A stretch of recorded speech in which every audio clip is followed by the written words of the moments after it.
Joining us now on Practical 365 is Adam Banks, former CTO of Merck and non-executive director. Hi, Adam. Welcome to the show. Thank you very much, Steve. Delighted to be here. So before we get into this, I think everyone probably has a good idea or has heard about some of the things that you've worked on and been involved with in the past. But just for the benefit of those who don't know you, do you want to give us a little bit of an introduction as to what you do at the moment and what you have done previously?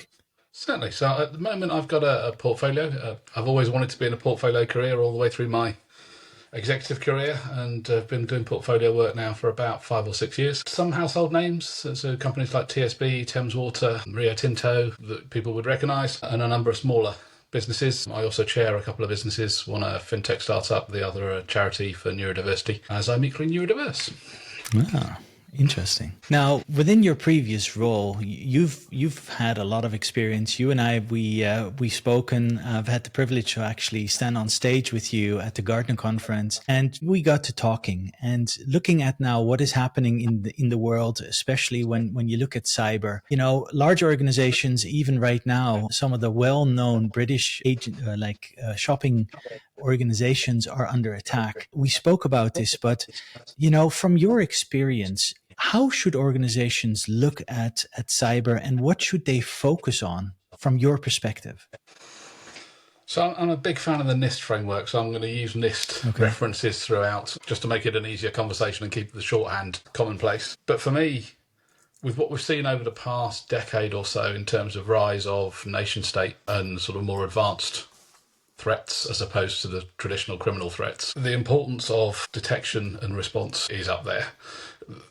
Equally recovery, but let's hope we all hope we're not going to get to the recovery state. But you know, the traditional, but dare I say, old school approach of building the wall around the outside and facing larger enemies, build a higher wall or a thicker wall, is really not appropriate these days. I mean, the level of sophistication that most of these threat actors have, and just the sheer ramp up in activity we've seen over the last 2, 3, 5 years means that almost every business is going to get hit at some point, and the likelihood of them getting in is so much higher than a criminal gang.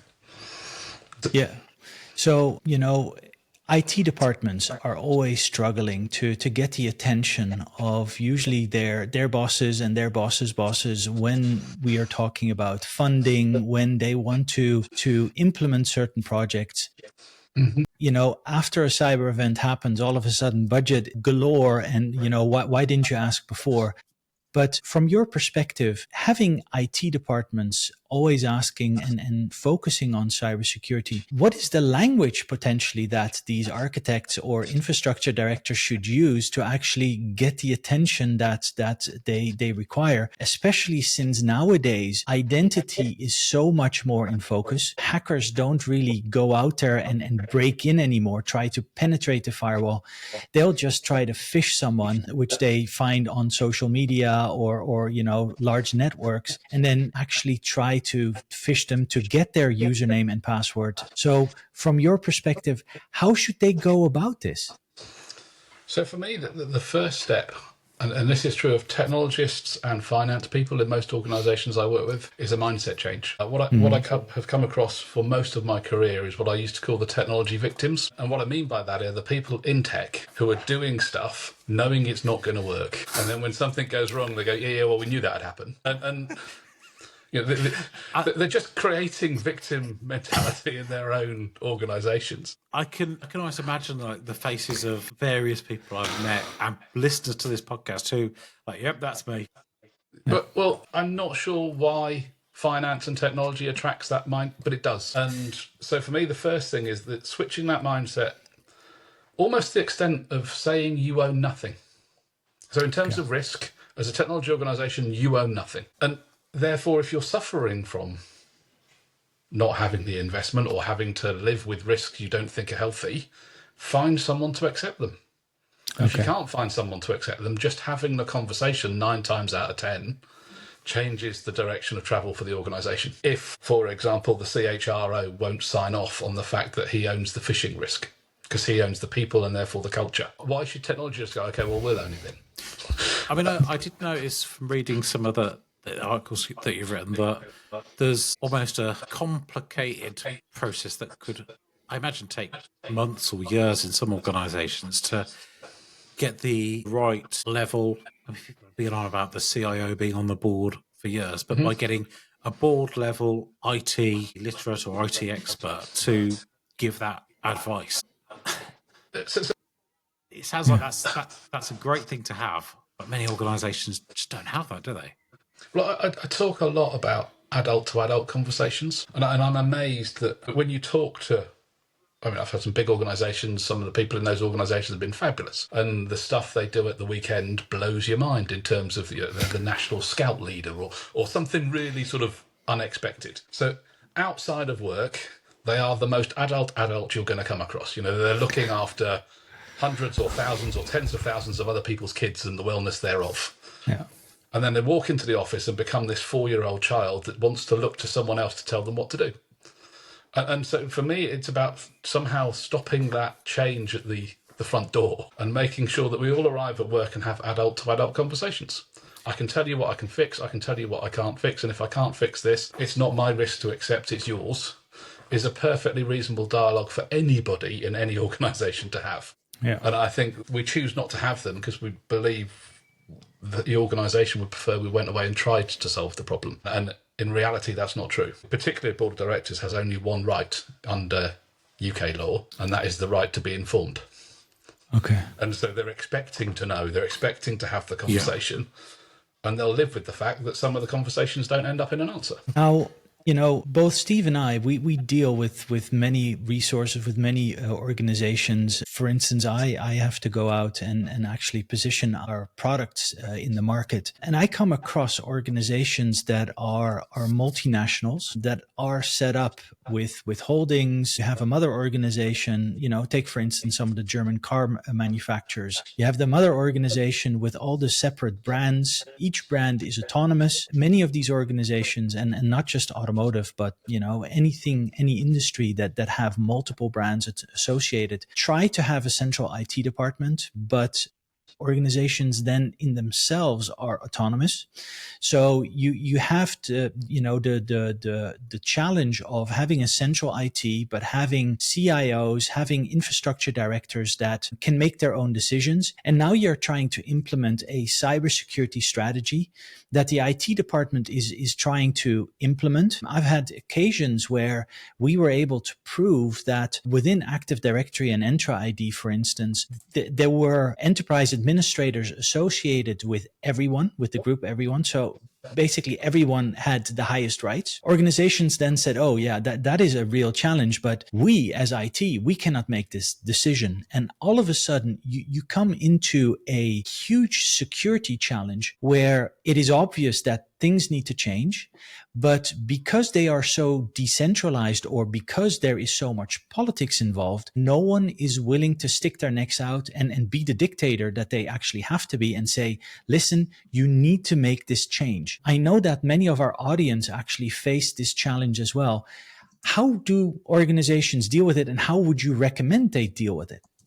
So I have a favorite conversation that I've used across probably now 20, 30 organisations, and it's who's going to get fired for what. And actually, when you start having a real conversation, so let's take your scenario. We have a loss of control over rights within AD. Yeah. Am I going to get fired for that, or are you? Because it doesn't matter what the answer is unless I think it's you and you think it's me.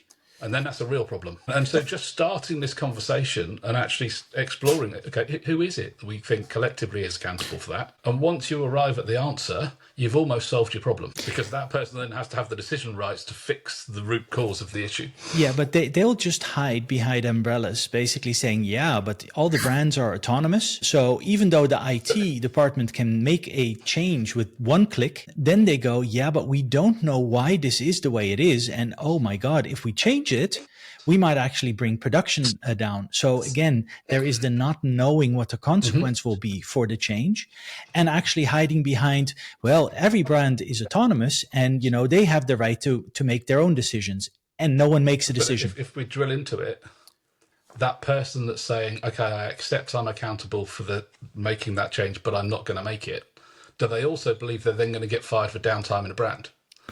Well, Because that's I it. would argue they're not going to get fired for that, but they will get fired for a failure of AT control if that is their primary job. And that's why I love that question, because it acts as such a pure cut through. And yeah, how stupid would you have to be to work for somebody and not know what they would fire you for? I mean, you'd think it's a perfectly normal conversation, right? And yet I come across so many people that have no idea.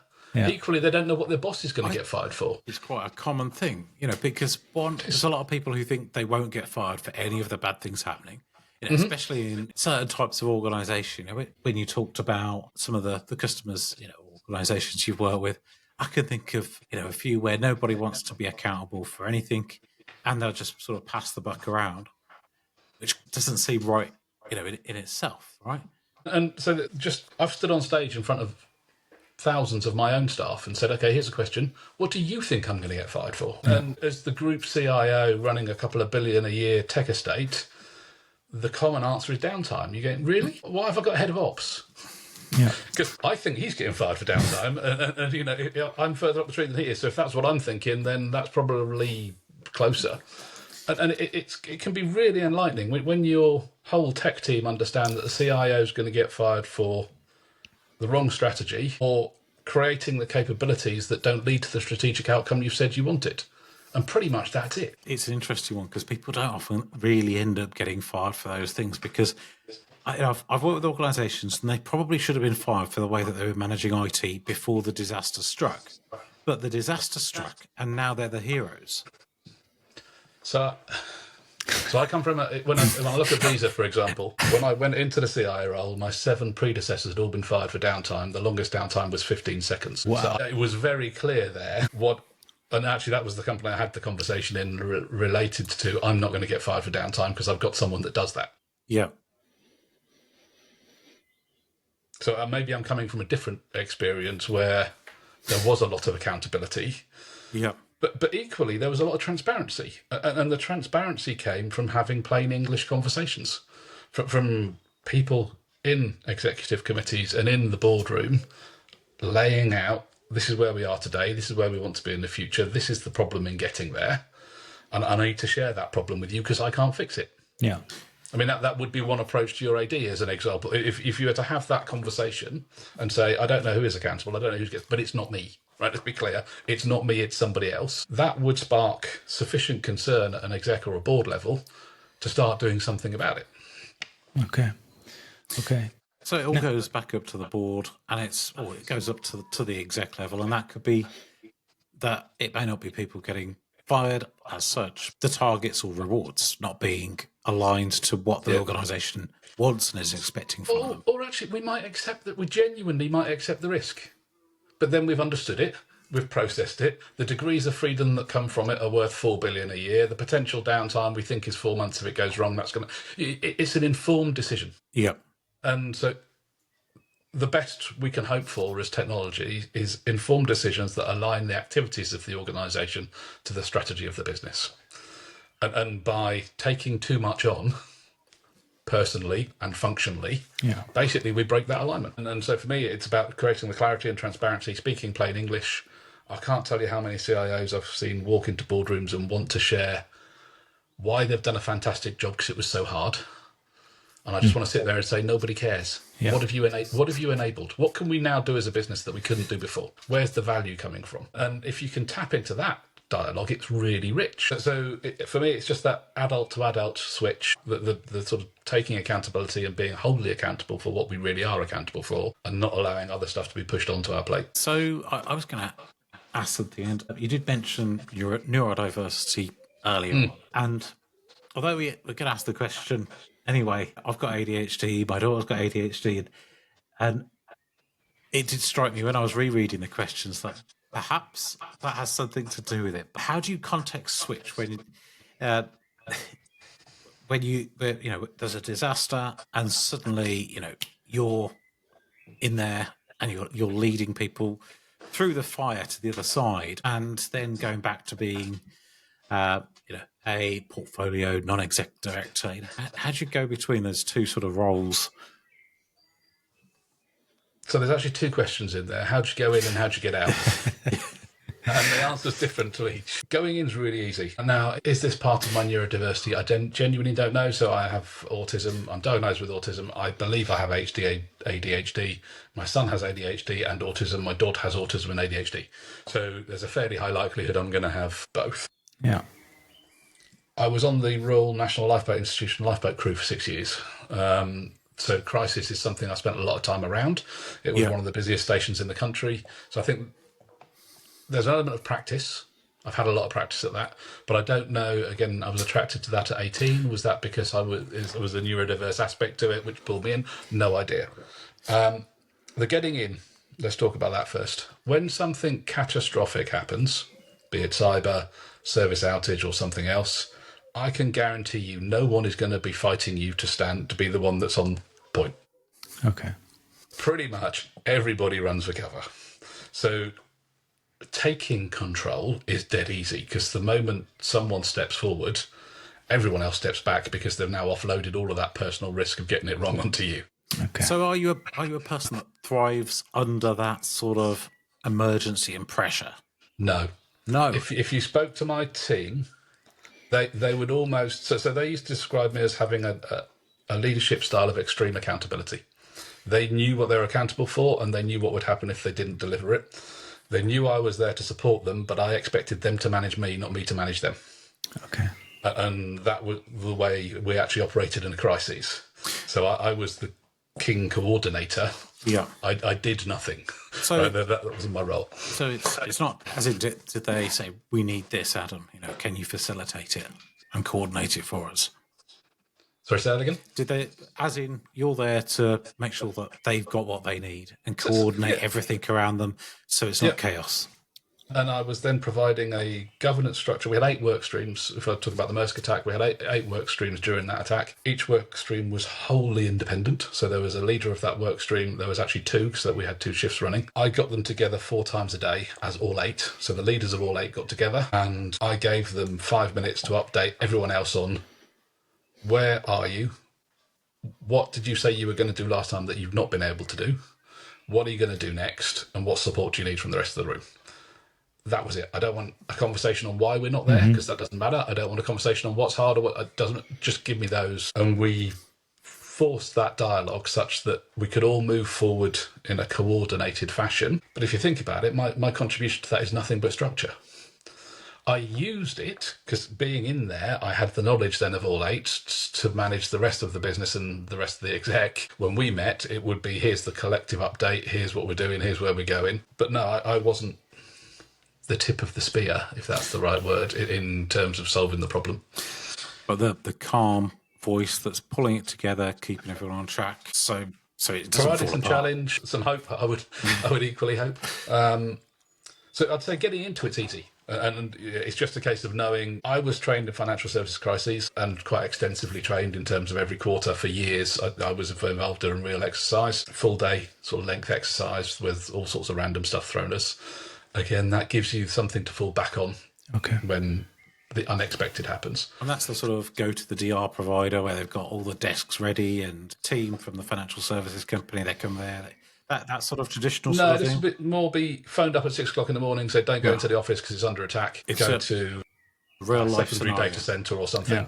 Yeah. And then when we were there, we'd discover that it was eco-activists or financial activists that surrounded the building. Halfway through the day, you discover they've poisoned everybody that's in the building by poisoning the water, and they're just throwing all sorts of scenarios at you that you as an executive team have to work through. It's a much bigger role play than, say, a small building society might get then, in terms of practicing this stuff then. Yes. So Visa's 6,500 transactions a second. Yeah. God knows how many $1 trillion a year ago is.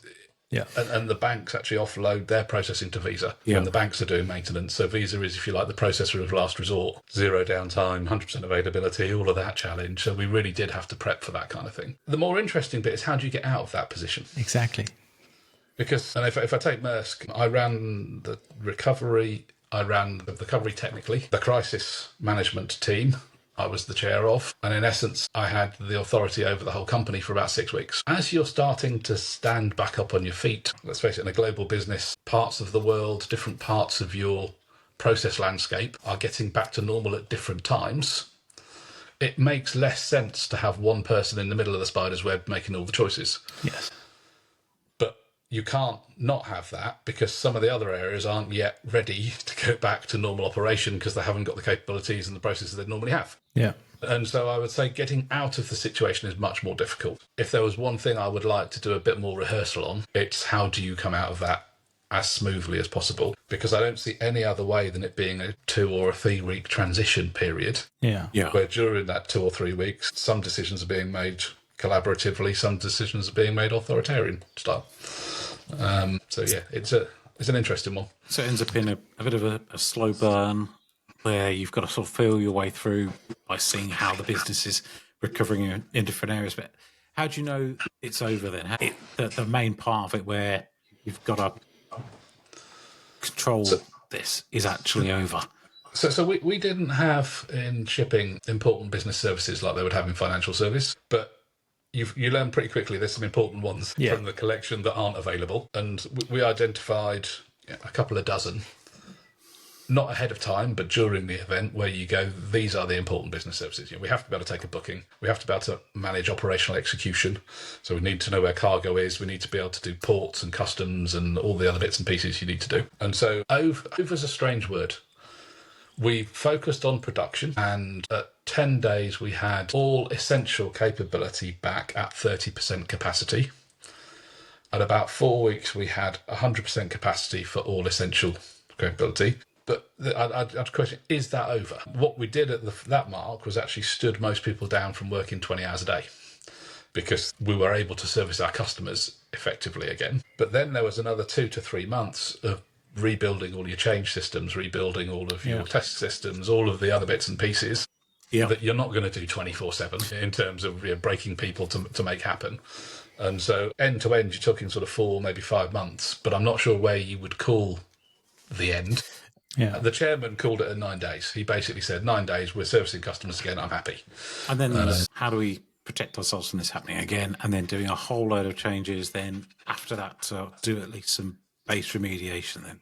Well, so the interesting thing was that Merck wasn't weak. I mean, your question implies there was a weakness. There wasn't. So, yes, we did go through that process, but it was much more fundamental than you might think because there wasn't a vulnerability that was exploited. The Merck attack was an industry-changing event where a nation-state uses 3 zero-day exploits. So you've almost got to say, my security architecture is wrong. Let's design a new security architecture to start again. And that's basically what we did over the next 3 years. But because it wasn't fix a hole, it was a 3-year gig, not a couple of months. And I think sometimes that can be organisations who had a solid system, but the world's changed, and that so that could be they were slow to move to the cloud, or they were slow to move, like in COVID, for example, when suddenly people had to work from home, and some organisations were taking that risk of letting people do things that they wouldn't have normally been allowed to do, and that sometimes cause cyber attacks and so on. But then out the back of that, do whatever the remediation is or rethinking the security architecture. I've saw with other customers that then they go back to sort of old behaviours, especially if things have changed so much and they're so burnt out at the end of not just the recovery, but re-architecting things, that some of the decisions that they used to make, they want to go back to. They want to go back to that old world prior to the disaster. Is that something you see a lot of, or is it a bit of a mixed bag? I think it's a mixed bag. So I've been through 3 global significant events in my tech career. So when I say that, I'm talking about complete collapse of systemic businesses. Yeah. Not necessarily all cyber related, but Visa, if you can't offer service, you're on the news within about 3 minutes. Of course. It literally is they start announcing in stores and things like that, not to try and pay by card. And each time I've seen it, there has been a relationship change between technology and the rest of the organisation. And the timing of that relationship change has varied, but I think the trigger point has always been the same. So the trigger point is when the CEO realises that firing the CIO isn't going to save him or her. And then I think that the realisation is there's no such thing as a technology crisis. There's a technology problem that becomes a business crisis. And the moment it becomes a business crisis, it's shared. And therefore, the relationship moves from you're a supplier to me to we're in partnership on this. I know what I want. You know how to make it happen. Let's make sure we get the best of both, i.e. it's secure, it's highly performant, it's stable, and it does the following things. The longest I've stayed in an organisation after one of those events is about 5 years. And at that point, the culture hadn't pulled back from sort of peer model. I don't know if, hard for me to say if it ever pulls back. I would have thought just if you take your standard turnover, 10% a year, half the people are changing over 5 years. If you wait 10, it probably will change because they won't have been through the experience. But I do think it's something you can keep for a long time. Yeah. So it's important to stay around afterwards, keep embedding it. Yeah. There are some organisations where it seems that there's a disaster, it's fixed, and then there's a clean sweep almost of the team. A new CIO comes in, brings in people they know, and they wish they could start afresh. I've seen that seem like it can work, and then get on calls with customers where they're saying, there's a system called Merlin. We have no idea what it is and what it does, but we know it's got the name of a wizard. They've got, they've been dropped in it, effectively brought in to solve this supposed challenge of IT weren't doing their job. Yeah. How do you, what do you feel about things like that? Because it's not uncommon for that to happen, is it? Well, so I've never been the kind of CIO that rocks up with a team or a plan. And the reason for that being... It didn't sound like it. I wouldn't have asked if you were. If it was easy as there is a plan, the plan fits every business, you'd buy a book, right? Yeah. It would be that simple. Equally, I think the maximum amount of change you can introduce to any team is 30% completely new, 30% old people, new job, 30% old people, old job. Yeah. And the reason for that is exactly your Merlin example. You need some heritage knowledge accessible to the new people coming in. Yeah. If you brought in everybody, you'd start creating products and start creating things that were not for that business. They're just randomly for another business. So to get the real value, I do see it need to be a blend. That's not to say if you're driving a huge amount of change. So if I look at two of the businesses I was in, we went from a few hundred people to best part of 10,000 people in about 4 or 5 years in tech. Yeah. Now, if you think of any job, head of ops, head of tech, or head of dev, doesn't matter. The number of people reporting to that person on year 1 versus year 5 was probably 20 in year 1 and over 1,000 in year 5. It's a fundamentally different job. Yeah. And it's asking a lot of someone to progress personally fast enough to be able to stay in that job over that time period. Even good people might not make that curve. So there's no shame in changing the people out as you go, particularly if you can keep the people you're swapping out. Because it's not they're no good, it's that the job has outgrown them, and they may well grow into it in 5 years' time, but they couldn't grow into it in the 2 years you need them to grow. Yeah. So for me, it's a continual cycle of review and replacement, but never breaking that 30-30-30 kind of ratio so that you've got knowledge accessible all the time.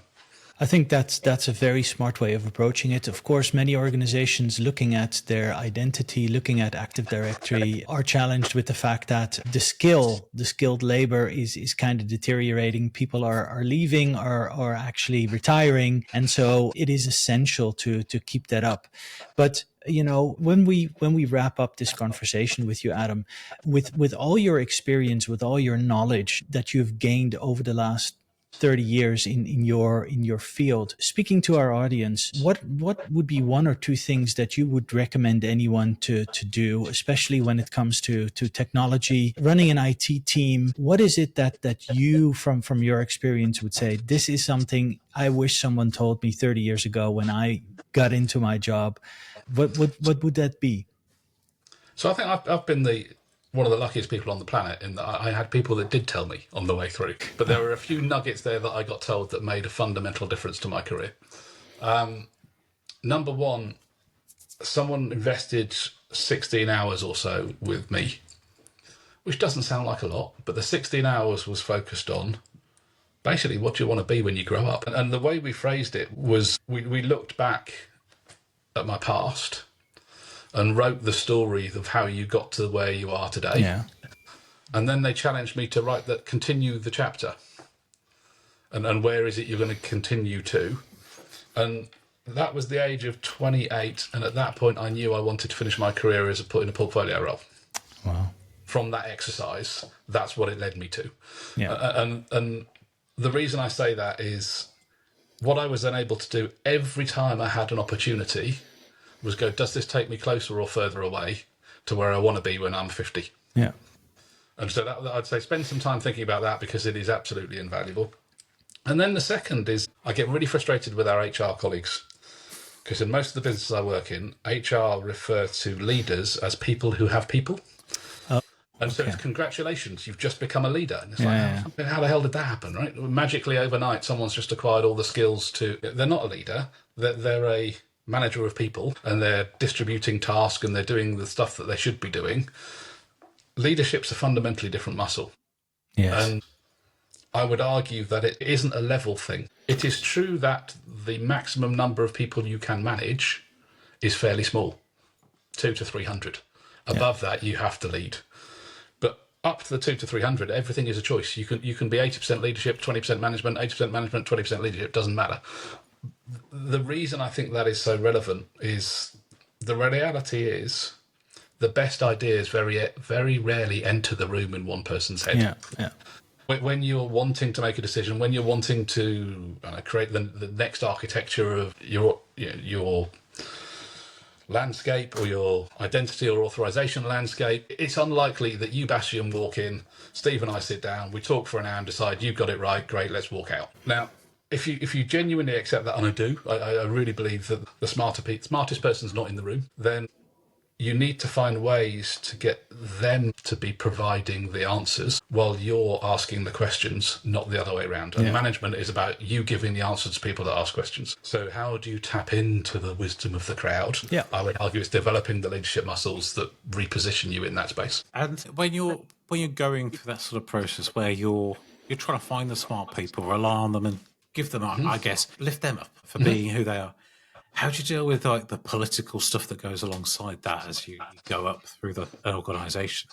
Because there's some people who do not work that way, and that I'm sure could seem difficult when you're trying to uplift others.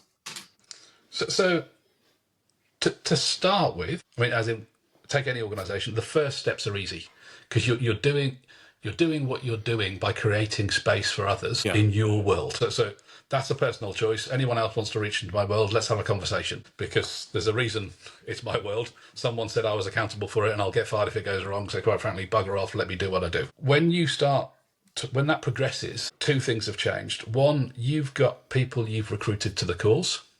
So the people that you've been lifting up are now proponents of what you're talking about. So it's no longer a personal individual challenge, it's a shared challenge, and you're getting them to engage across, them to help some of the others. I'm thinking now about Merck in the early days of the Exco, where there was a lot of management muscle being used and very little leadership muscle being used. We did a talent review as an Exco about 18 months into my tenure there, and of the 10 people that reported directly to me, 8 had gone into the top right box.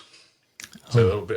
No, I didn't put them in the top right box. The rest of my peers put them in the top right box. And I think that just started them asking the question, hang on, what's going on here? They weren't in the top right box 18 months ago. They're in the top right box now. It was us that did it, so it must be right. What's happening? Yeah. And what it was they were seeing people who were more accountable, more visible, willing to take on and own the problems and go away and do the work, so they valued them higher. It was nothing to do with me, in essence, other than having created the space and given them the confidence to do it. So for me, it would be, in your own world, make it happen, just make it happen, and be absolutely intolerant of people who are not willing to go on that journey, because it only takes one anchor to stop the ship. True. So don't focus on pushing people, focus on stopping people from stopping you. Yeah. If that makes sense. It does. And then once you've got the momentum, it really then is much more about federation and sharing than it is offensive behaviours towards other parts of the organisation. Yeah. Yeah. So it sounds like, if that's your aim, be true to yourself and stick with it. And, do these behaviours, make sure that as you go, you bring in people that you trust and can trust and can get on and achieve the things that you need as well. So, trust's an interesting one. So Merck didn't have a global technology organisation until I built one. Sticking with my 30-30-30 rule, I had a number of people in my DR team who were long-time Merck personnel. One had been the CEO of a couple of business units in the past, and one I can't remember what role he'd had before, but they've got 42 years and 47 years Wow. in the company between them. And I remember having a conversation with them, and one of the guys said, yeah, but the problem is, how can I trust you? I've known him 42 years. Yeah. I've known you 3 months. It's like, well, trust is a choice. I mean, literally, we can put two people in a room, having never met each other, and they can decide they're going to trust each other. I mean, that's basically how a sales meeting works, isn't it? Yeah. and you work up and down in trust levels, but you don't start at 0. Yeah. No. If everyone is operating correctly, they make an informed decision and say, we'll start at 5 out of 10 each. And Bastian and I, and I have stood on a stage 3 or 4 times. You've probably trusted me more now than you did then. Yep. If I'd done something wrong, you'd trust me less. But you don't go immediately to 0. It's an up-down thing. And just starting to have those open, honest conversations, I think that really helped him reframe his concern. Because in his original concern, I was the problem. Once we talked through it, he realised he was the problem, and he has the choice to change that. It feels like this episode has been more like a bit of life coaching as well as what to do in an emergency. Because that's some really good advice that you've shared. Yeah. Well, so for me, where we stand in the world today and for the past decade, technology needs to lead. And we used to get, you go to many conferences and say, welcome to the leaders of tomorrow. Right now, let's go and talk about plugging monitors in. That's not going to change the world. No. We have the opportunity to reduce CO2, to solve world hunger. There's a whole load of things we, the technologists on the planet, can do. And I believe we owe it to each other and owe it to society to do it. And that comes from leadership, human life conversations, to your point.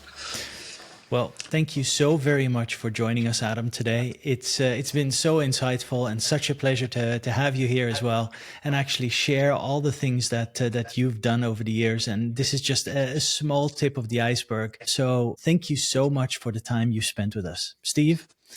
Yes, and of course, have a look at the links to the show today, and you'll see what Adam's going to be talking about with tech, hopefully later in the year. Thank you so much for coming on the show, Adam. It's been a pleasure. Brilliant. Thank you so much. Thank you.